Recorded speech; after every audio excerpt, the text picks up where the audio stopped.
The morning Gerald Thornton discovered surveyors on his property was the day his quiet retirement began unraveling.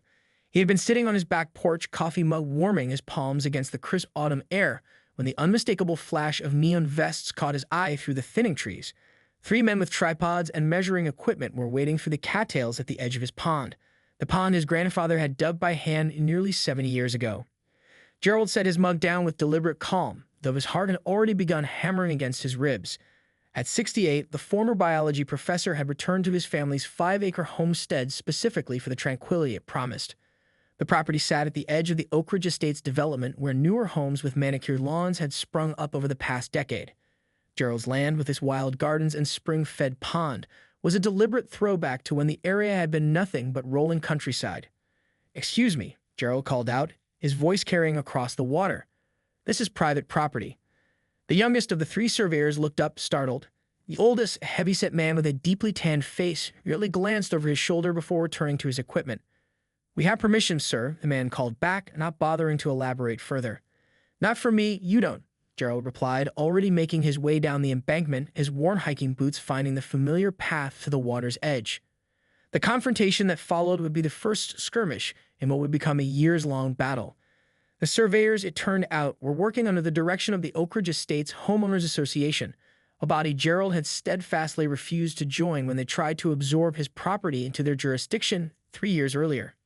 "The easement extends 15 feet from the water line," explained the older surveyor, producing a folder of documents with highlighted passages. "According to county records, this water feeds both your property and the community grounds. The HOA has rights to access." Gerald's hands trembled slightly as he examined the papers. "This says nothing about construction or alterations. What exactly are you planning?" The man smiled, didn't reach his eyes. "The association is expanding the golf course. Just 3 additional holes, real modest addition. Your pond will make a lovely water hazard for the 14th green." The blood drained from Gerald's face. The pond wasn't just any body of water, it was an ecosystem he'd spent 15 years rehabilitating. After decades teaching ecological restoration at the university, he'd applied every principle to create a thriving habitat. Wood ducks nested in boxes he'd built. River otters had returned 2 springs ago. The native vegetation filtered agricultural runoff from neighboring properties, creating what Gerald considered the clearest water in the county. "There's been a mistake," Gerald said firmly. "I never signed off on this. The pond is entirely on my property and I have environmental protections registered with the State Conservation Department." The surveyor's smile faltered, but only momentarily. "Well, sir, I'm just here to take measurements. You'll want to address your concerns with the HOA board." He handed Gerald a business card for Elaine Whitmore, HOA president. Later that afternoon, Gerald sat at his kitchen table surrounded by property maps, deed documents, and environmental surveys he'd conducted himself over the years. His neighbor and only real friend in the area, Marian Lockwood, sat across from him, her face etched with concern. "They can't just take your pond, Gerald," she said, though uncertainty tinged her voice. "They seem to think they can," Gerald replied, pushing his reading glasses higher on his nose as he scrutinized a boundary map. "The problem is this easement they're citing. It was established in 1974 when the surrounding farmland was first subdivided." Marian reached across the table and squeezed his hand. "What can I do to help?" Gerald looked up, his expression hardening with resolve. "I need to understand exactly what they're planning. The ecosystem around that pond is delicately balanced. Any disruption could have catastrophic consequences, not just for the wildlife, but potentially for the entire local watershed." What Gerald couldn't have known then was just how prophetic those words would prove to be, or that nature itself would become his most powerful ally in the battle ahead. The Oak Ridge Estates Homeowners Association meeting was held in the pristine clubhouse overlooking the existing 12-hole golf course. Gerald felt out of place among the sea of polo shirts and chacos as he took a seat in the back row. The room buzzed with conversations about property values and landscape ordinances, concerns that seemed trivial compared to the ecological devastation Gerald feared was coming. Elaine Whitmore, the HOA president, called the meeting to order with 3 sharp raps of her gavel. A slender woman in her 50s with a perpetual smile that never quite warmed her steel-gray eyes, she commanded the room with practiced authority. "Before we address the items on our agenda, I'd like to introduce Scott Pritchard from Emerald Fairways Design. He'll be presenting the plans for our golf course expansion project." A man in a crisp blue blazer approached the podium, his tablet connecting to the projector. The screen illuminated with renderings of lush fairways and elegant water features. Gerald's stomach nodded as he recognized the distinctive shape of his pond and how digitally transformed into what the designer proudly called a signature water hazard with dramatic peninsula green. As you can see, Pritchard continued, gesturing to the screen, we've incorporated the existing water body at the property line to create a challenging approach to the 14th hole. Environmental considerations have been. Excuse me, Gerald called out, rising to his feet. Dozens of heads swiveled in his direction. That existing water body is my pond on my property, and I have not given permission for any of this. Elaine's smile tightened. Mr. Thornton, we have a procedure for questions after the presentation. You've already begun surveying my land without permission, Gerald persisted. I'd like to know by what authority you're planning this expansion. A murmur rippled through the audience. Elaine nodded to a balding man in the front row, who stood and turned to face the crowd. Douglas Reeves, HOA legal counsel, he announced. Mr. Thornton, while we understand your concerns, the association has a valid easement that grants limited water rights and access to the pond for community purposes. Our interpretation, supported by county records, is that this includes recreational use consistent with the community's character. Gerald clutched the folder of documents he brought. Your interpretation is flawed. The easement was established for agricultural drainage before this development existed. It says nothing about construction or altering the shoreline. Perhaps we should discuss this privately after the meeting, Reeves suggested smoothly. No, Gerald replied firmly. This affects the entire watershed and the wildlife habitat I've spent years restoring. Everyone here should understand what's at stake. From her seat near the front, Marian Lockwood stood. I'd like to hear what Mr. Thornton has to say. He's a retired professor of ecology. If he has concerns about environmental impact, we should listen. A few heads nodded in agreement, but Elaine quickly intervened. We've commissioned our own environmental impact study, which Mr. Pritchard will address shortly. Now, if we can return to the presentation. The meeting continued with Gerald seething silently. The designer's presentation glossed over environmental considerations with vague promises of sustainable practices and habitat enhancement features. When the floor finally opened for questions, Gerald raised his hand immediately. Have you conducted a comprehensive survey of the existing ecosystem? There are endangered spotted salamanders breeding in those waters, protected under state law. Pritchard hesitated. Our preliminary assessment didn't identify any endangered species, but we'll certainly take another look. And what about the natural springs that feed the pond? Gerald pressed. Your plans show significant shoreline modification that would disrupt the water flow patterns. Sir, with all due respect, Pritchard responded, his patience visibly thinning. We design golf courses throughout the region. We understand water management. After the meeting, Gerald found himself surrounded by a small group of homeowners with questions. Not everyone, it seemed, was enthusiastic about the expansion. My basement already floods during heavy rains, said one woman. Well, changing the water should make that worse. The duck hunting is good around that pond in the fall, added a man in a camouflage cap. What happens to that? For the first time, Gerald felt a glimmer of hope. Perhaps not every homeowner was blinded by promises of rising property values and prestige. That hope was short-lived. 3 days later, a certified letter arrived informing Gerald that construction would begin in 30 days. The HOA had secured a county permit based on the first rainfall after construction began revealed what Gerald had feared most. He stood at his kitchen window, watching sheets of water pour from charcoal-colored clouds drumming against the glass with increasing intensity. The construction crew had cleared a swath of vegetation along the western edge of his property to make way for the new fairway. Now, with nothing to slow its progress, muddy water cascaded down the newly exposed slope toward his pond. By morning, the damage was evident. The once clear water had turned the color of chocolate milk. Gerald walked the perimeter, his rain boots sinking into saturated ground, documenting the destruction with his camera. Silt fences the construction team had installed lay flattened beneath the onslaught of runoff, utterly inadequate against the forces they had unleashed. Gerald wasn't the only one taking notice. Standing on her back deck with a pair of binoculars, Marian Lockwood surveyed the damage before picking up her phone. You need to see this, she told Gerald. It's not just your pond. The water's backing up all through the subdivision. He met her 30 minutes later at the corner of Magnolia Drive and Oak Ridge Lane, where a steady stream of neighbors had gathered. Water pooled in the street, rising halfway up the wheels of parked cars. 3 houses down, a homeowner was frantically stacking sandbags across his garage entrance. It's never flooded like this before, said a woman in a raincoat, shaking her head in disbelief. Even during the big storm 2 years ago. They blocked the natural drainage when they started clearing for the golf course, Gerald explained, pointing toward the ridge where his property met the development. Water that used to seep slowly through the soil is now running straight down the hillside. By afternoon, the impromptu gathering had evolved into an emergency community meeting in Marian's garage. 20 homeowners crowded between parked cars and garden equipment, their faces etched with concern and growing anger. "I've got 3 inches of water in my basement," complained Carl Weathers, a retired accountant whose colonial-style home sat at the bottom of a gentle slope. "Who's going to pay for the damage?" "The HOA insurance should cover it," suggested another neighbor. Gerald cleared his throat. "I'm not sure it's that simple. The flooding is a direct result of poor land management practices. They removed natural vegetation that regulated water flow without implementing adequate erosion controls." "And you are?" asked a woman Gerald didn't recognize. "Gerald Thornton. I own the property with a pond that the HOA is trying to incorporate into their golf course expansion. I'm a retired professor of ecological restoration." "Well, Professor," said Carl, crossing his arms, "you seem to know what you're talking about. What happens next time it rains?" "It gets worse," Gerald replied simply, "unless they restore the natural buffer zones and implement proper stormwater management." The gathering dispersed with a plan to demand an emergency HOA board meeting.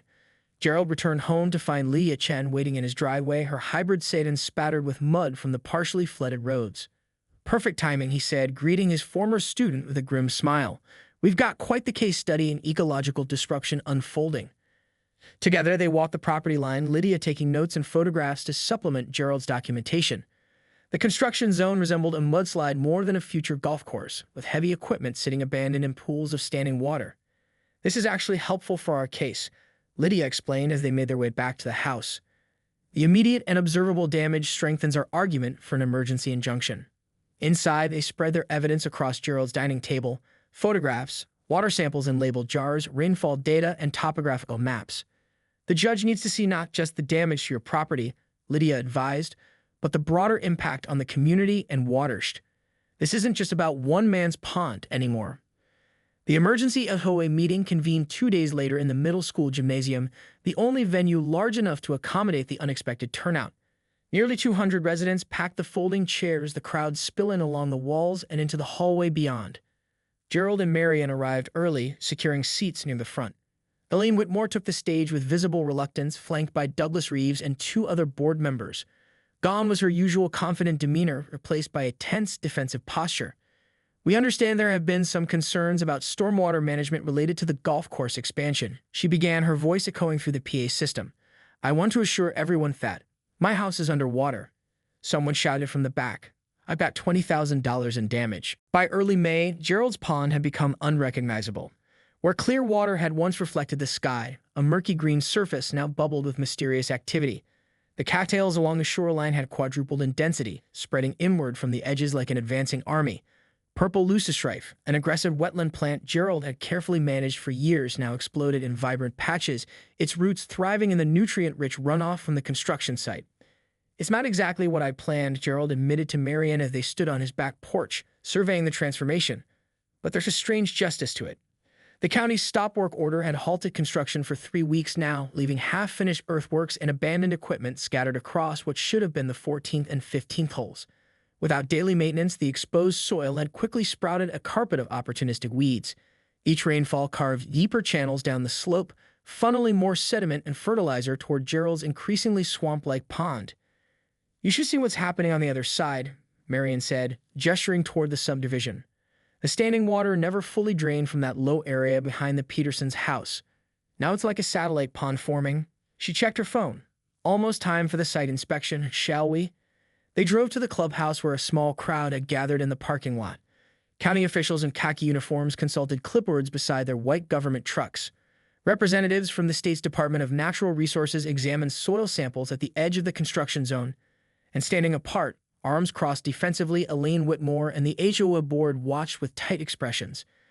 Gerald spotted Lydia in deep conversation with a tall man whose jacket wore the insignia of the Environmental Protection Agency. She waved him over. "Gerald, this is Director Thomas from the EPA's regional office." Lydia introduced them. "He's very interested in your documentation of the water's changes." The director shook Gerald's hand firmly. "Professor Thornton, your baseline data has been invaluable. Without your years of record keeping, we have no way to quantify the magnitude of the disturbance." Elaine approached, her smile strained to the breaking point. "I hope we can resolve this situation quickly. Emerald Fairways has revised their drainage plans to address the county's concerns." Ms. Whitmore, the director, replied evenly. "This has escalated beyond a simple drainage issue. We're looking at potential violations of the Clean Water Act and significant habitat disruption." Gerald felt a mixture of vindication and concern as the group moved toward his property. He was fighting to protect his pond, yes, but even he hadn't anticipated how dramatically it would transform in response to the disruption. The inspection team fell silent as they crested the ridge overlooking what had once been Gerald's pond. The smell hit them first, the pungent primal odor of decomposition and renewal that defines wetlands worldwide. Below, the expanded water body stretched 50 yards beyond its former boundaries. Tufts of bright green plants jutted from the surface, creating a patchwork of vegetation and dark water.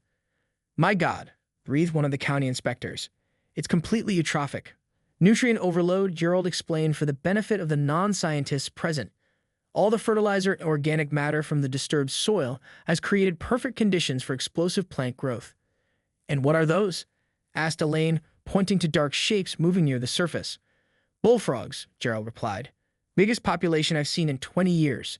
The changed conditions suit them perfectly." "And those," he continued, indicating a cluster of logs partially submerged near the former shoreline, "appear to be home to a family of beavers that have moved in from the state conservation area 2 miles east." Director Thomas whistled low. "Nature abhors a vacuum. You've got a textbook case of rapid ecosystem succession here." "Is this permanent?" Elaine asked, her voice tight. "Hard to say," Gerald answered truthfully. "Ecosystems are dynamic, but reversing this transformation would require extensive intervention, probably more costly than your golf course expansion budget." The group continued around the perimeter, documenting the changes. Water had found new pathways, creating finger-like extensions that reached toward the subdivision's property line. One of these newly formed channels had undermined the foundation of a half-built restroom facility intended to service the 14th hole. The structure now tilted at a precarious angle, slowly sinking into the saturated ground. When they reached the northwestern edge, where construction equipment sat mired in mud, a county official pointed to a series of small, bubbling eruptions in a puddle. 6 months later, Gerald stood at the edge of what locals now called Thornton Marsh, watching a group of elementary school children file off a yellow bus. Their teacher, a former environmental science student of Gerald's, herded them toward a newly constructed observation platform. The wooden structure provided safe access to the wetland without disturbing its increasingly diverse inhabitants. "Remember," the teacher called out, "we're guests in their home." Quiet voices and careful steps. Gerald smiled as the children's excited whispers drifted across the water. This monthly field trip was part of a new environmental education program, one of many positive developments to emerge from the conflict that had consumed the community through summer and into fall. "Quite a change from golf balls splashing into water hazards," observed Marion, joining him on the pathway. "Though I have to admit, I didn't expect things to turn out quite this way." "Neither did I," Gerald admitted, gazing across the expanded wetland. The settlement agreement between the HOA, the environmental agencies, and the affected homeowners had been finalized just 2 weeks earlier after months of tense negotiation. The terms represented a compromise no one could have predicted when the battle began. The golf course expansion was permanently canceled, with the disturbed areas to be restored as natural buffer zones around the newly established wetland preserve. Gerald had donated his 5 acres to a land conservation trust, with the stipulation that it remain accessible for educational purposes. The HOA, facing potential fines that would have bankrupted the community, agreed to implement a comprehensive water management plan for the entire subdivision. Most surprisingly, Elaine Whitmore had resigned as HOA president following the revelation that she had personally benefited from the golf course contractor's bid. The new board, which included Carl Weathers and 3 other residents whose properties had been damaged by flooding, had adopted bylaws prioritizing environmental sustainability over property values. "Professor Thornton," called a small voice. The girl of about 9 waved enthusiastically from the observation platform. "We found a turtle." Gerald waved back, then turned to Marion. "Shall we join the expedition?" As they walked toward the platform, a familiar figure approached from the direction of the subdivision. Scott Pritchard, the golf course designer, carrying a leather portfolio. "Professor," he greeted Gerald with a nod. "I was hoping to catch you here. Do you have a moment?" Gerald raised an eyebrow but gestured to a nearby bench. "What can I do for you, Mr. Pritchard?" "I thought our business was concluded." The designer set his portfolio on the bench, revealing architectural drawings and conceptual sketches. "I've been doing some thinking since the project was canceled. What happened here? It changed my perspective on things." "Oh." Gerald studied the man carefully, noting the absence of the corporate polish that had defined their previous encounters. "I started a new design firm," Pritchard explained, spreading out the drawings. "Focused on ecological restoration and sustainable recreation." He turned to a rendering labeled Thornton Marsh Boardwalk System. "I wanted to show you these concepts pro bono, no strings attached. Ways to make the preserve more accessible without compromising its integrity." Gerald examined the drawings with professional interest. The design showed elevated walkways that followed natural contours, observation blinds positioned to minimize wildlife disturbance, and educational stations explaining the wetland's ecological functions. These are actually quite thoughtful, Gerald acknowledged, surprised. You've considered the seasonal water level fluctuations. Pritchard nodded. I've spent the last 4 months studying wetland ecology. Your published papers were particularly helpful. He hesitated, then added, What happened here? The marsh reclaiming the golf course, it was a wake-up call. 20 years designing golf courses, and I never once considered that nature might have better plans for the land. From the observation platform, excited children's voices rose as they spotted a great blue heron landing among the reeds. Gerald watched the majestic bird wade slowly through the shallows, its movements deliberate and patient. We'll consider your proposals, Gerald told Pritchard. The Conservation Trust meets next month to discuss long-term management plans. As the designer gathered his materials, Gerald felt a curious sense of closure. The battle had transformed not just the landscape, but the community itself, and apparently some of his former adversaries as well.